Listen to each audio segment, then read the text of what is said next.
Notre balade d'aujourd'hui nous emmène dans l'Aisne, c'est exactement sur le chemin des Dames. Et ici, je vais aller visiter la caverne du Dragon.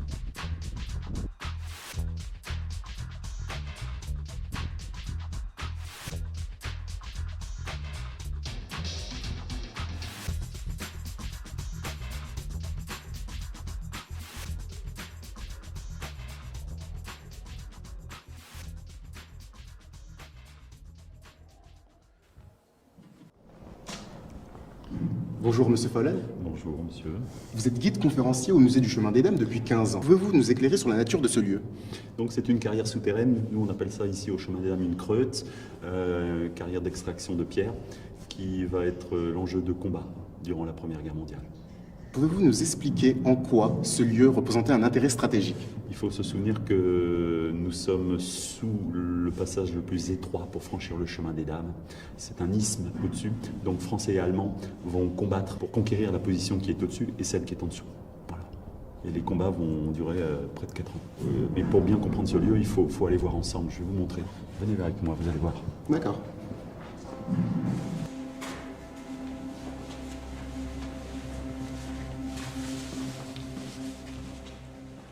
Les Français donc vont habiter ce lieu du 14 septembre 1914 au 25 janvier 15. Les Allemands reprennent la position. Et à partir de là, ils vont s'installer à l'intérieur, fortifier le lieu, s'organiser. Mais les Français vont reprendre la position un 25 juin en 1917. Et là, les Allemands vont contre-attaquer. Et incroyable, à un moment, donc, dans le nord, vous avez des Allemands. Et au sud, dans cette carrière, là où nous sommes, vous avez des Français. Mais c'est quand même fou qu'il y ait eu des Allemands et des Français simultanément dans cette grotte. Effectivement, c'est ce que nous on appelle ici vulgairement la cohabitation. C'est-à-dire que vous avez des hommes derrière des murs, il y a une zone dans le noir, et derrière, quelque part, il y a un mur, mais avec des soldats allemands. Je vais vous montrer ce No Man's Land. Venez voir. Ok, allons-y.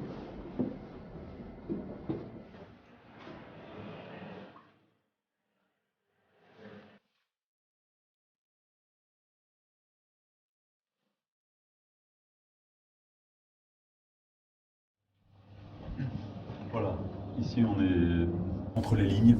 Les Français sont là derrière un mur, les Allemands sont là-bas, à peut-être 70 mètres, derrière un mur. Et donc on est dans la zone qui s'appelle le No Man's Land, on est dans le noir. Et pour les conflits, ça se déroulait comment? Quand on vous donne l'ordre d'avancer, vous devez exécuter cet ordre. Plusieurs fois les Français vont avancer dans le noir, nous le savons. Il va falloir utiliser les armes à votre disposition, le revolver, le pistolet automatique, vous avez un poignard, vous avez peut-être une grenade, la baïonnette, et en face c'est la même chose. On est à 15 mètres sous le sol, il fait 12 degrés, on est dans le noir.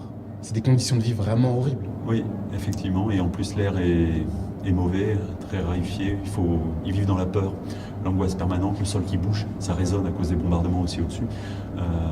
Donc ils sont dans la mort ici, voilà.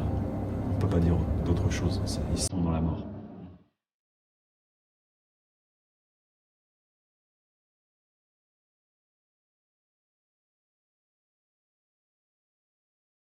Voilà une œuvre qui s'appelle donc les flambeaux de mémoire. Les carrés sur le sol représentent les champs du chemin des Dames et toutes ces flammes qui sortent de ces champs représentent les âmes des hommes qui ne sont jamais rentrés chez eux.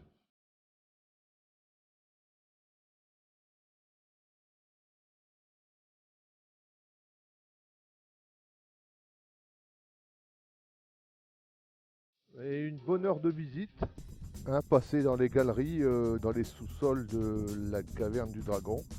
Bon, je n'ai pas filmé, je n'ai pas pris de photos parce que c'est dans la pénombre. Les choses les plus intéressantes sont éclairées par le guide à l'aide d'une lampe de poche puissante. C'est-à-dire que le guide connaît bien son sujet, une belle visite, bien racontée, bien expliquée. Ça vaut le détour, ça vaut le coup de venir faire une petite balade dans le coin. Hein, si vous voyez cette vidéo, je vous conseille d'aller visiter pour la mémoire la caverne du Dragon sur le chemin des Dames. Voilà, merci. Allez, on prend la route du retour, le soleil décline à l'horizon, on va rentrer à la nuit tombée. Salut!